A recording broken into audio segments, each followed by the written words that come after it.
बिस्मिल्लाहिर्रहमानिर्रहीम। आज हम सब पाकिस्तानी कुरान मजीद की जो बेहुरमती की गई है उसके हवाले से एक योम एहतजाज के तौर पे उसको मना रहे हैं। और लेकिन इसमें दो तीन बातें बड़ी इम्पॉर्टेंट हैं जो हमें समझने की ज़रूरत है। अल्लाह ताला कुरान पाक में बड़ा वाज़ेह फरमाते हैं कि और अल्लाह की रस्सी को मजबूती से थामे रखो और तफरका न करो वरना तुम्हारी हवा उखड़ जाएगी। ये जो इस किस्म के वाक़यात हैं इसमें जज्बातियत तो है, वो तो होती है, लेकिन हमें एक तदब्बुर के साथ एक रैशनल होकर भी सोचना है। इसलिए भी चाहिए कि ऐसे वाक़यात क्यों हो रहे हैं। अगर हम तफरक़ेबाज़ी में ना होते, मुस्लिम उम्मा वाक़यातन मुस्लिम उम्मा होती और हम एक होते जैसा कि अल्लाह ताला ने कुरान मजीद में फरमाया है, तो क्या ऐसे वाक़यात होते? बहुत मुश्किल था। इसी तरह आप ये देखिए, अल्लामा साहब फरमाते हैं कि कहीं फ़िरका बंदियाँ हैं और कहीं ज़ातें हैं, क्या ज़माने में पनपने की यही बातें हैं। यूँ तो सैयद भी हो, मिर्ज़ा भी हो, अख़वां भी हो, तुम सभी कुछ हो, बताओ मुसलमान भी हो।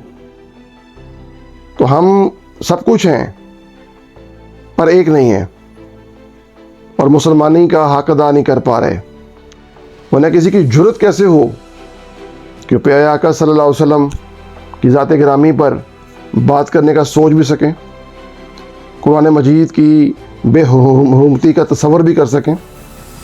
इसमें हमें पहले बहैसियत मुसलमान ये सोचना है कि हम खुद क्या हैं। जैसे अल्लामा जवाब शिकवा में बात करते हैं कि हम खुद क्या हैं, हमारा अपना किरदार क्या है, हमारे साथ ऐसा क्यों हो रहा है। दुनिया की इतनी बड़ी जो आबादी है उसका एक बहुत बड़ा हिस्सा हम मुसलमान हैं। दुनिया के तकरीबन बेहतरीन वसाइल वाले ममालिक जो हैं उसमें हमारा इक़्तिदार है। इसके बावजूद ये ऐसा वाक़यात, जब ऐसे वाक़यात होते हैं तो क्यों होते हैं, इसका हमें एक हकीकत पसंदाना जो जायज़ा लेने की और अपना ख़ुद से एक मुहासबा करने की ज़रूरत है, या वरना आपकी हवा उखड़ जाएगी। अल्लाह ताला कुरान पाक में बड़ा कैटेगोरिक फरमा रहे हैं। तो हमारी हवा उखड़ी हुई है ना, हमारी हवा उखड़ी हुई है। तो इस किस्म के लोग जो हैं वो ऐसी बातें कहाँ जहाँ कुरान पाक तक पहुँच जाते हैं, रसूल पाक सल्लल्लाहु अलैहि वसल्लम की ज़ात अक़दस तक पहुँच जाते हैं। उम्मीद है कि हमें अपना भी मुहासबा करने की ज़रूरत है। काश हम कर पाएँ, क्योंकि पिछले 1000 साल से सबसे अफसोसनाक अमर यही है कि हम अपना ख़ुद से मुहासबा नहीं कर पाए। अल्लाह ताला ने कुरान मजीद की हिफाजत का वादा फरमाया हुआ है। जब अब्राहा ने हमला किया तो क्या फरमाया था हज़रत अब्दुल मुत्तलिब ने, और अल्लाह ने ख़ुद ही हिफाजत की। फिर और क्या फरमाया, फिर हमने ऐसा कर दी जैसे खाया हुआ भूस, सूरह फील अगर हम पढ़ें। तो कुरान मजीद की हिफाजत का ज़िम्मा अल्लाह सुब्हानहू तआला के पास है।